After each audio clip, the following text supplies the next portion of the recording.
টা আমি ইতালি থেকে এসেছি এবং আমি এখানে ইন্দোনেশিয়ায় ছোট বাচ্চাদের ইংরেজি শেখাতে এসেছি। আমি কোনো নির্দিষ্ট ধর্ম অনুসরণ করি না, আমি কোনো চার্চ বা কোনো ধর্মে বিশ্বাসী নই। তাই আমার প্রশ্ন হলো, আমি সবসময় দেখেছি যে বিভিন্ন ধর্মের মানুষ আমাকে তাদের ধর্ম সম্পর্কে জানাতে চেষ্টা করেছে, কিন্তু আমি সবসময় দেখেছি যে তারা বলতো আমার ধর্মই সেরা, আমার ধর্মই সেরা, এবং আমি এটা চাইনি। তাই আমি কোনো ধর্ম অনুসরণ না করার সিদ্ধান্ত নিয়েছি, কারণ আমি বিশ্বাস করি যে ধর্ম ছাড়াও আমি একজন ভালো মানুষ হতে পারি। আমার শৃঙ্খলা আছে, আমি অন্যের ভালো করতে পারি, কারোর ক্ষতি না করে একটা সুন্দর জীবনযাপন করতে পারি, কোনো কঠোর নিয়ম না মেনে। বোন, আপনি ইংরেজি ভাষার শিক্ষিকা, তাই না? শুধু এখানে ইন্দোনেশিয়া একটা অভিজ্ঞতার জন্য। ইন্দোনেশিয়ায়। এখন আমি যখন ইংরেজি বর্ণমালা শিখেছি, আমি জানি তার ক্রম হলো ABCD। না না না না, BAZYD। আপনি কি না মানবেন? না। কেন? আপনি তো বলবেন আমি সঠিক। এটা ঠিক না ভুল? ABCD ছাড়া কি ইংরেজি শেখার অন্য কোনো উপায় আছে? কারণ আপনি জানেন এর একটাই উপায়, শুধু একটাই। আপনি বলতে পারেন না ZADPL। আপনি কি বলতে পারেন? যদি 10 জন লোক এসে আপনাকে বলে চলুন ইংরেজিতে বর্ণমালা শিখি, ZYAL, আপনি কি রাজি হবেন? আপনি কি বলবেন আমি সঠিক কি না? কেন? কিন্তু আমি কি করে জানব যে একজন অধার্মিক পটভূমি থেকে আসা মানুষ আপনার পথটাই সঠিক পথ? আপনি খুব ভালো ইংরেজি জানেন, তাই না? আপনি আপনার ইংরেজি গান নিয়ে আত্মবিশ্বাসী। হ্যাঁ। আপনি কি 100% নিশ্চিত? আমি ইংরেজিতে পারদর্শী, কিন্তু আমার মাতৃভাষা ইতালিয়ান। কিন্তু আপনি জানেন যে ইংরেজি মানে ABCD, অন্য কোনো পথ নেই, তাই না? 100% নিশ্চিত, কারণ আপনি ইংরেজি জানেন। আপনি ইংরেজিতে একজন বিশেষজ্ঞ। আপনি ইটালিয়ানও আরো ভালো বিশেষজ্ঞ হতে পারেন, কিন্তু আপনি ইংরেজিতে বিশেষজ্ঞ, তাই না? ঠিক তেমনি ভাবে বোন, আমার পদ্ধতি ভিন্ন। আমি বলি আপনি আমাকে ইসলামের চেয়ে ভালো কোনো ধর্ম দেখান, আমি আজই তা গ্রহণ করব, কারণ আমি তুলনামূলক ধর্মতত্ত্বের একজন বিশেষজ্ঞ। আমি খ্রিস্টান ধর্ম, হিন্দু ধর্ম, বৌদ্ধ ধর্ম, ইসলাম, শিখ ধর্ম, পার্সি ধর্ম এবং আরও অনেক ধর্ম নিয়ে পড়াশোনা করেছি। তাই এখন আমি তুলনামূলক ধর্মতত্ত্বের একজন বিশেষজ্ঞ।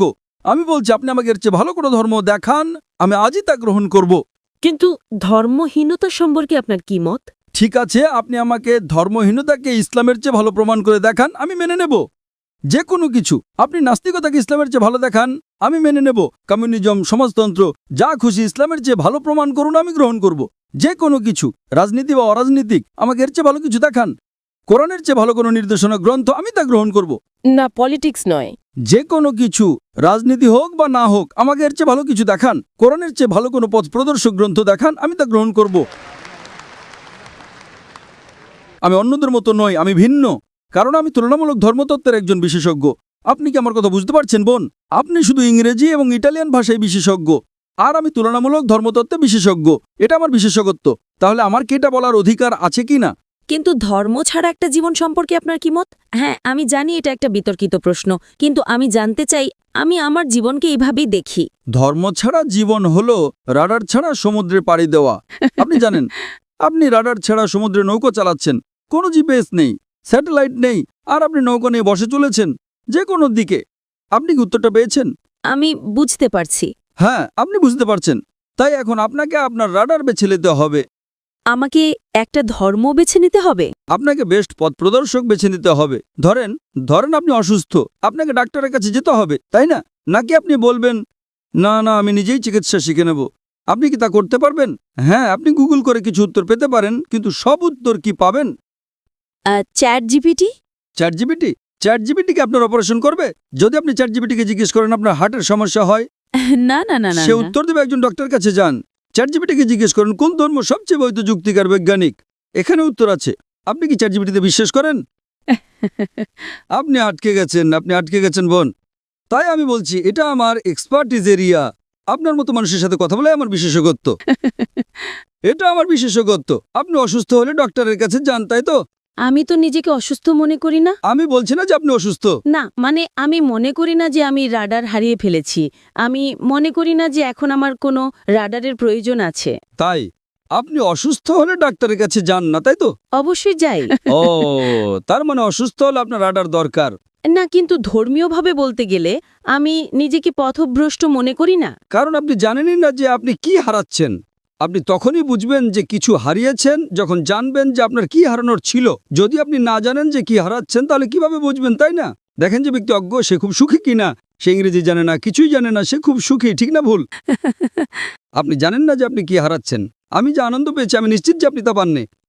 হ্যাঁ, আমাকে শিখতে হবে। কারণ আপনি জানেন না, যে ইংরেজি জানে না সে বোঝে না ইংরেজি কি। আপনি ফলের স্বাদ চাখাননি, তাই না? এজন্যই আপনার জন্য আমার দুঃখ হচ্ছে বোন, আপনার জন্য আমার দুঃখ হচ্ছে বোন। না, তবে আমি বৌদ্ধ ধর্মের চিন্তাভাবনার প্রতি বেশি বিশ্বাসী। যেমন আপনার শরীর একটি মন্দির, যেমন ঈশ্বরী আপনি, যেমন আপনাকে। ও, বৌদ্ধ ধর্ম। আচ্ছা, বুদ্ধের শিক্ষা কি? আমি জানি না, আমি তো পড়িনি, দয়া করে বলুন। তাহলে এখন বৌদ্ধ ধর্ম সম্পর্কে কথা বলছেন আর আপনি জানেন না বৌদ্ধ ধর্ম কি? আমি বিশেষজ্ঞ নই, কিন্তু আমি কিছু বই পড়েছি এবং সেখানে বলা হয়েছে যে বুদ্ধই আসলে আপনার মধ্যে আছেন। মানে আপনি নিজের উপর কাজ করে একটা ভালো জীবন পেতে পারেন এবং অন্যের সাথে ভালো ব্যবহার করতে পারেন, আর সেটাই যথেষ্ট। তাই নিজের উপর কাজ করাই আসল। একথা কে বলেছে? এটা তো বৌদ্ধ ধর্মের শিক্ষা নয়। হয়তো এটা তার একটা অংশ, কিন্তু মূল শিক্ষা নয়। বুদ্ধ 4টা মহান সত্যে বিশ্বাস করতেন। 1 নাম্বার, এই পৃথিবীতে দুঃখ এবং কষ্ট আছে। বুদ্ধের প্রথম মহান সত্য ছিল যে এই পৃথিবীতে দুঃখ এবং কষ্ট আছে। 2 নাম্বার, এই দুঃখের কারণ হলো আসক্তি বা আকাঙ্ক্ষা। 3 নাম্বার, দুঃখ দূর করতে হলে আকাঙ্ক্ষা দূর করতে হবে। এবং 4 নাম্বার, আকাঙ্ক্ষা দূর করার জন্য অষ্টাঙ্গিক মার্গ অনুসরণ করতে হবে। এটাই গৌতম বুদ্ধের শিক্ষা। আপনি কি ইসলামের কোনো বই পড়েছেন? না, আপনি কি কোরআন পড়েছেন? আমি পড়ব। আচ্ছা, আপনি কি আমার জন্য একটা কাজ করতে পারেন? আপনি কি কোরআনের ইংরেজি অনুবাদটা পড়ছেন না কেন? দয়া করে একটা খোলা মন নিয়ে কোরআনের ইংরেজি অনুবাদটা পড়ুন। হ্যাঁ, খোলা মন নিয়েই পড়ব। কোনো রাডার ছাড়াই পড়েন, সমস্যা নেই। একটা খোলা মন নিয়ে পড়েন। পারলে ভুল খোঁজার চেষ্টা করেন, কোনো সমস্যা নেই। আপনি যত বেশি ভুল বের করার চেষ্টা করবেন আমি তত খুশি হব। যখন আপনি কোরআন পড়বেন তখন একটা বিশ্লেষণী মন নিয়েও পড়বেন। কোরআনে ভুল খুঁজে বের করার চেষ্টা করেন, কোনো সমস্যা নেই। কোরআন নিজেই চ্যালেঞ্জ করে যে এর মধ্যে কোনো ভুল বের করা সম্ভব নয়। তাই আপনি ভুল খোঁজার চেষ্টা করেন। হয়তো আপনার কিছু ভুল মনে হতে পারে, তখন আপনি আমাকে জিজ্ঞেস করতে পারেন আর আমি আপনাকে বলবো সেটা ভুল কিনা।